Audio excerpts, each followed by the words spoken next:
I've had some discussion with some military groups on these kinds of topics.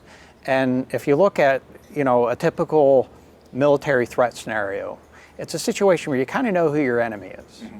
You know who you need to be worried about.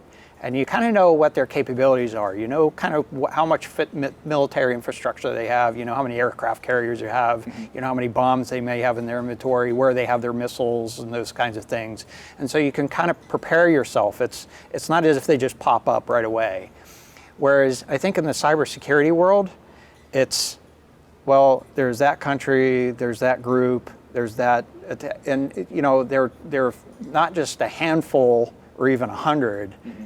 It's thousands of things. And so the notion of understanding your threat environment, on one hand, is still valuable in my opinion, but to have a full understanding, the full repertoire of threats, first of all, they're not as physically apparent. You can't, take pictures and know what their capabilities are. You're dependent on information that's coming from other organizations having been victims to understand what the threats are, what their capabilities are, and perhaps how you could protect yourself. But you really never know what their next capability is. So perhaps I've gone into this too far, but I think that's really kind of what he's trying to say here. I would tend to agree, and I think he makes one more good point in that vein, is that in a military operation, sometimes you have the ability to choose when and where to engage the enemy, mm-hmm. and in cybersecurity, you really don't. It comes to you, and you're mostly in a reaction mode. And you don't have too far, you can't run very far. Yes, you cannot really retreat.